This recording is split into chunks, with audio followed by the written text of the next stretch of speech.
Welcome back to the shed, where today's theme is orange. We got these pencils from a local mini golf provider who accidentally received these plastic pencils instead of their usual wooden ones. They used them and they've sent them on to us at Precious Ocean Plastics to recycle. Fortunately, we've discovered that the plastic is a kind that we can recycle. A simple test for that is to cut yourself off a little bit of plastic, like this little bit here that I've trimmed off the end of the pencil, and drop it in some water. As you can see here, that piece of plastic has floated to the top, which means it is either one of three types of plastic that I can work with. In this case, it's what I think is polypropylene, which is what all these bits of plastic here are made of.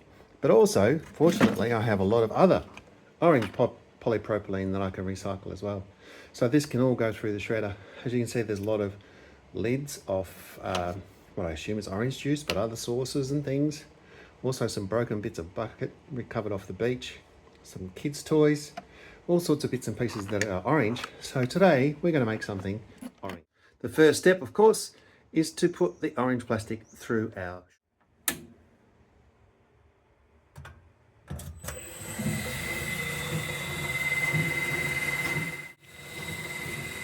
polypropylene is a bit harder than the other plastics I sometimes use, so it does have a tendency to crunch in the shredder rather than just nicely sort of shred, which means it can sometimes fly about.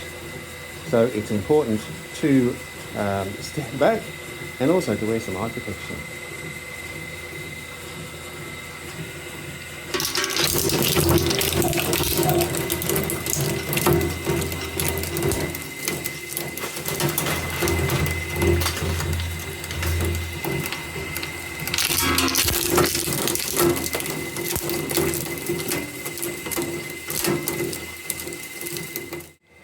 One thing about polypropylene is that a lot of rope is also made of polypropylene.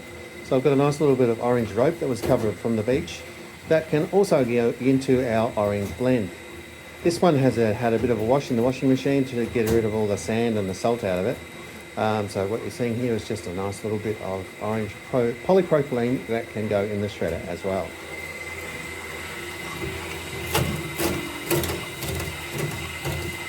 Very satisfying. Ah, this is a nasty noise that we get when the shredder blocks. That's all right.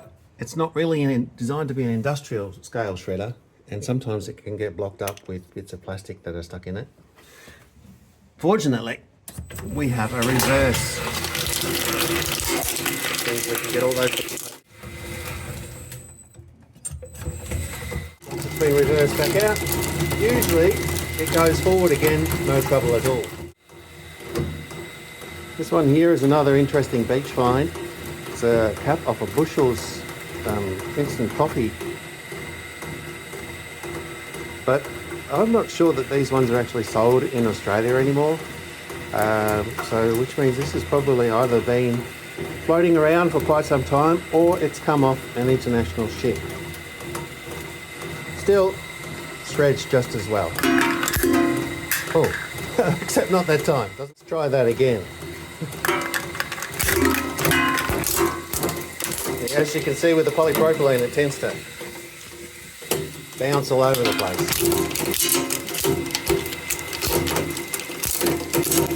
But that's all right, we'll get him in. We've also got some of these kids blocks.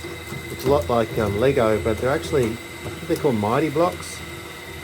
And after a bit of research, because Lego is made of ABS, which means it can't easily be recycled. But Mighty blocks, after a bit of research, I found are also made out of polypropylene, which goes well into the mix with all the other things that we've got here. So in that goes. Except you can see here what the shredder does to the plastic.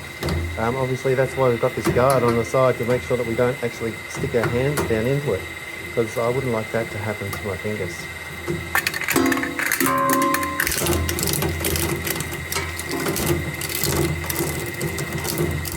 Sometimes you get bigger bits of plastic like this one. This is obviously a larger bit of the Mighty block.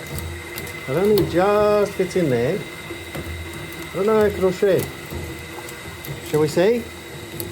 Let's have a look.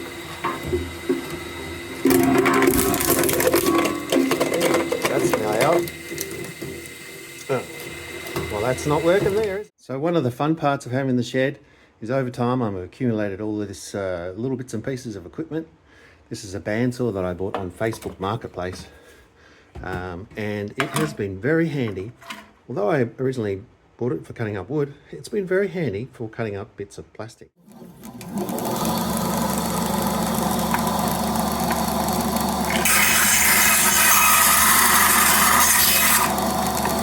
As you can see, it does a pretty effective job.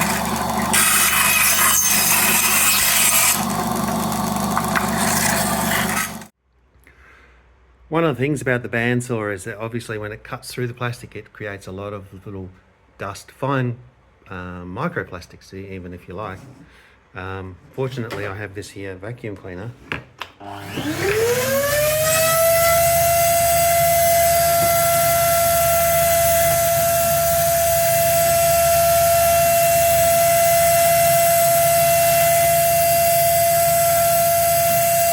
I could use to clean up my mess, and it's all contained in here.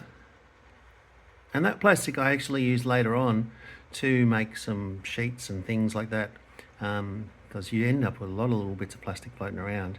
And if you've got a nice clean vacuum cleaner, you can actually reuse this plastic to make all sorts of different coloured sheets and stuff like that. So let's try again with this now dismembered Mighty Block. Much better.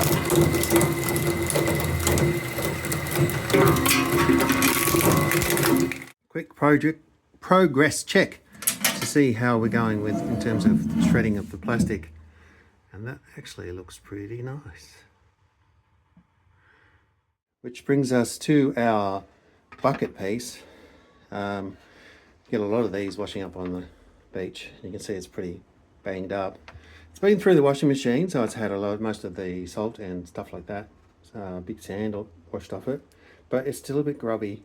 And so we need to give it a bit more of a hand clean. Okay, after a bit of a hand wash and a bit of a dry, you can see it's better than it was, but it's still not entirely clean. And that's part of the reason why beach plastics are so very hard to recycle and why they're not recycled on a very large scale.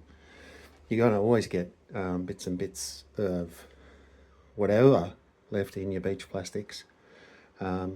And obviously something like this can never be used for food because it's just not going to be food safe. No one knows what this has been exposed to when it was used and when it was in the sea and when it was sitting on the shore. So that's part of the reason why my beach plastics are going to end up in things like plant pots, coasters, etc. Because I can't guarantee that it's going to be safe for food. So that's something that makes beach plastics particularly tricky to work with. Again, this one is a bit too big to go straight into the shredder, so we're going to have to go back to our trusty band.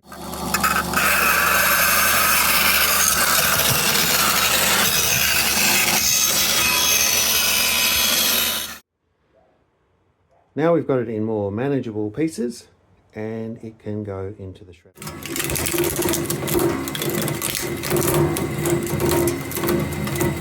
Watch your eyes, people. So that's all our other orange bits of plastic gone into the shredder, and that just leaves us with our pencils. Wonder how they'll go in there. Working with our pencils, obviously they were pencils for mini golf. A strange sort of construction because they've got a little piece of graphite in the end there, which only goes probably for, I don't know, maybe an inch or so originally, which means they get used up real quick. Very wasteful design. Also, I can't obviously, or I don't want to, put that bit of graphite through the shredder because I don't know what impact it will have on the plastic process. Oh, here's my assistants. Winston and Betty come to just check out the process.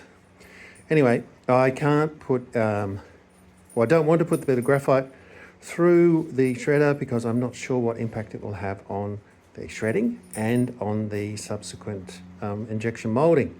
So I'm going to have to cut that bit off. Again, this is where the handy old bandsaw comes into play.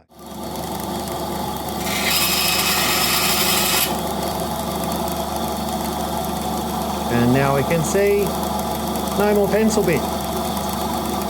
Okay, so they've all been trimmed. Let's see how they go in the shredder. I'm tipping there's going to be a fair bit of orange plastic flying around the place.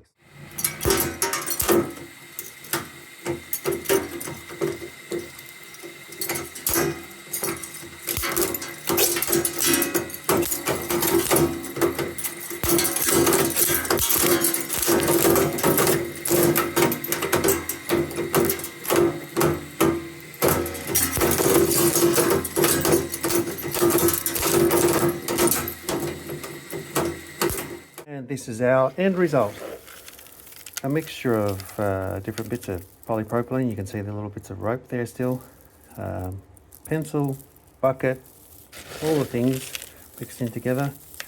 And some of the other plastics that have previously been in the shredder.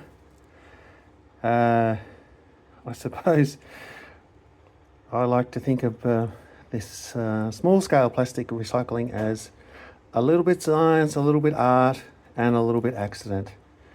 So what we're going to do later is put this through the injection press and hopefully make some plant pots out of it. We'll see you later on for that part of the process.